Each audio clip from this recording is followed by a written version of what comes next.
श्रीराम जय राम जय जय राम। अनुसंधानी चित्त सर्वानुभूती भगवंत, हाच माझा परमार्थ। ज्यास पाहिजे असेल हित, त्याने ऐकावे माझी मात।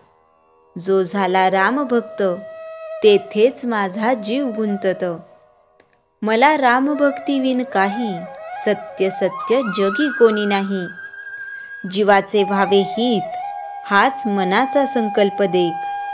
तुम्हा सांगावे काही, ऐसे सत्य माझे जवळ नाही। पण एक सांगावे वाटते चित्ती, रघुपती विण शोभा नाही जगती।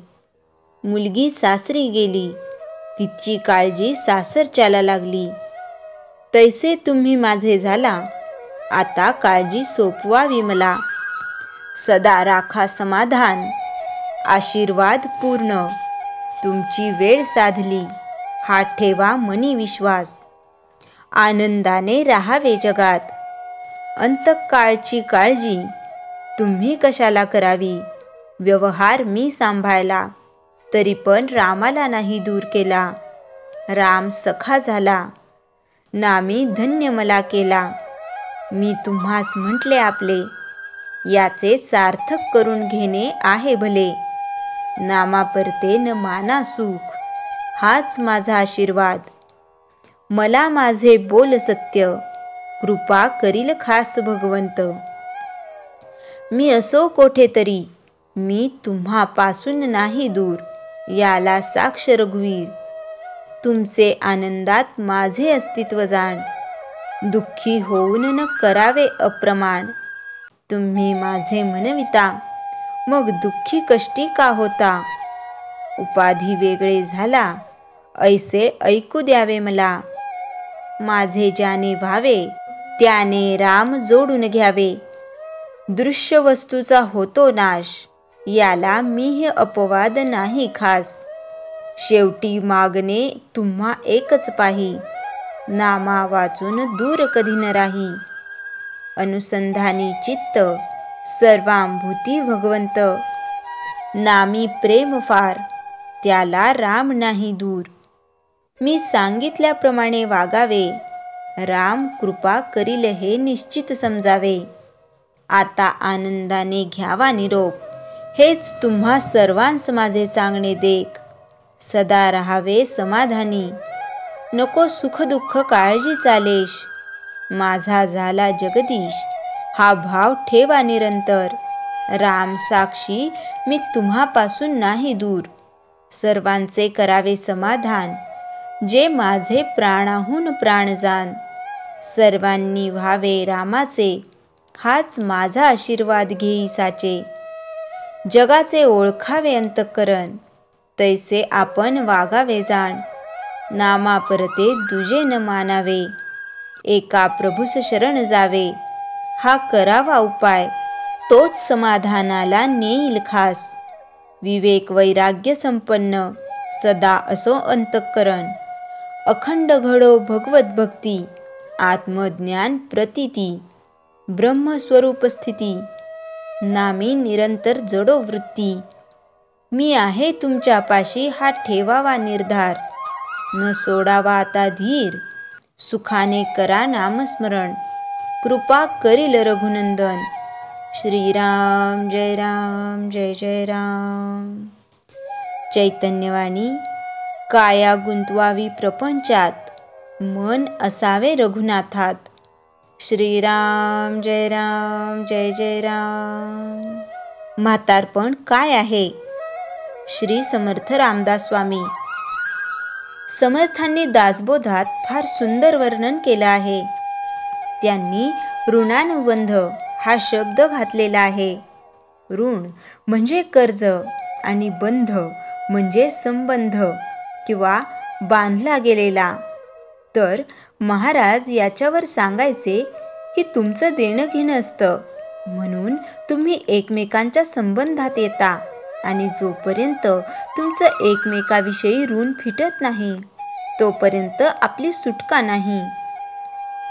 आपलं एकमेकांविषयी काहीतरी देणं घेणं असल्यामुळे एकमेकांना मदत करून ऋण फेडता। म्हातारपण फार चमत्कारिक आहे. तुम्ही काहीतरी अध्यात्म करीत असाल तर तुम्हाला पुढे त्रास होणार नाही. परंतु तेच जर आपण व्यवहारातच जर राहिला तर अवघड आहे.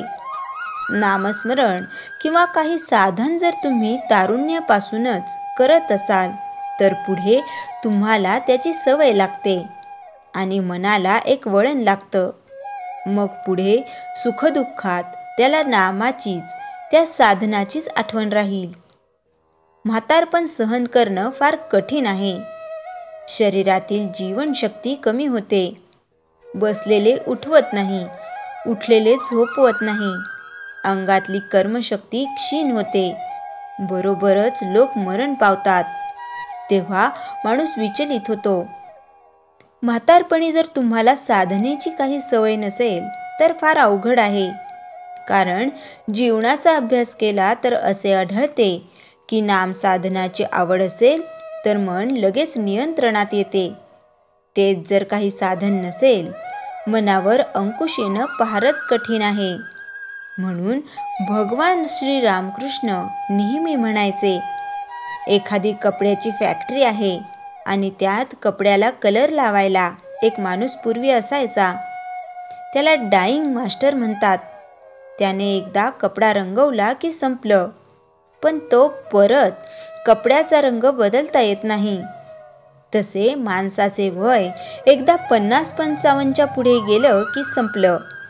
या वयाच्या पुढे त्याला समजून पण सुधारणा करता येत नाही. आणि म्हणून लहानपणापासूनच किंवा तारुण्यातच साधनेची आवड पाहिजे, नाहीतर कठीण आहे. माझ्या मते तारुण्याचे किंवा समजायला लागलेल्या वयापासूनच्या कर्माचं रिझल्टंट म्हणजे म्हातारपण आहे.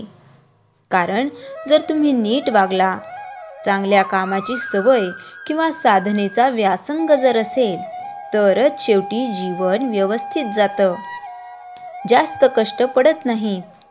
म्हणून जीवनात शिस्त, चांगुलपणा, साधनेची आवड, परिश्रम करण्याची वृत्ती आणि तत्परता हे गुण कामी येतात. आपण म्हणतो म्हातारपणी पैसा असल्यावर किंवा समाजात मान असल्यावर घाबरण्याचे कारण नाही. पण खरं तसं नाहीये. याचं उत्तम उदाहरण पुढे देत आहे. एकदा लोकमान्य पुण्याला बंड गार्डनमध्ये फिरायला गेले होते. तेथे डॉक्टर भांडारकर पण आले होते. सकाळची वेळ होती. दोघांची एकमेकांकडे दृष्टादृष्ट झाली. लोकमान्यांना ते पूर्वी शिकवायला होते.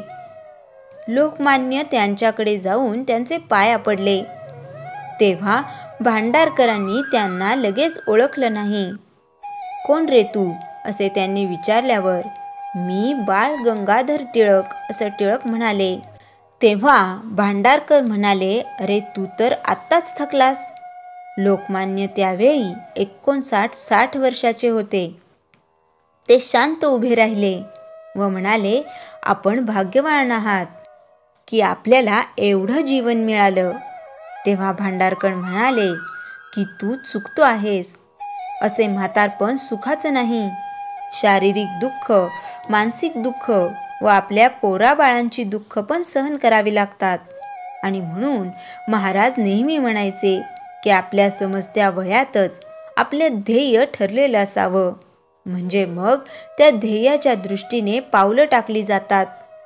मग त्यामुळे माणूस सुखदुःखात पण दुःखी कष्टी होत नाही. म्हणूनच खरं तर आपणच आपले चांगले मित्र वा शत्रू आहोत. उगीच मुलाबाळांसह बायको किंवा नातेवाईकांवर अवलंबून राहणे उपयोगाचे नाही. माझा गुरु हेच माझं धैर्य असावं व त्यांनी सांगितलेलं साधन हा मार्ग. मग काय सर्व अलबेल होईल यात शंकाच नाही. भगवद्गीतेत भगवंतांनी तेच सांगितलेले आहे की सतत चांगले कर्म करत राहा किंवा तुमच्या कर्मात मला घाला, म्हणजे नामात राहा, म्हणजे तो खरा कर्मयोगी होय. आता या निवृत्त झाल्यावर चांगले कर्म म्हणजे काय असणार तर साधन आणि जमेल तशी लोकसेवा किंवा समाज जागृती. ती कशी करायची हे ज्या त्याच्या स्वभावानुसार ठरवावे. निंबाळ संप्रदायाचे जे गुरुदेव रानडे होते, त्यांना एकाने विचारले की तुम्ही नुसते नाम घेत बसता, त्यापेक्षा समाजकार्य का करीत नाही.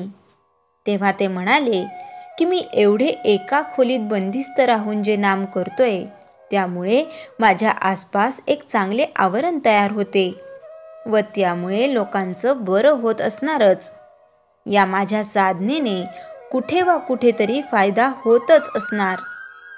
तो कोणाला व कुठे हे मात्र मी सांगू शकत नाही, पण समाजाचं भलं होत असलंच पाहिजे. जे खळांची व्यंकटी सांडो, तया सत्कर्मी रती वाढो. ज्याचा अंतकाळ नामात झाला, त्याने जिंकलं, असं महाराज म्हणायचे.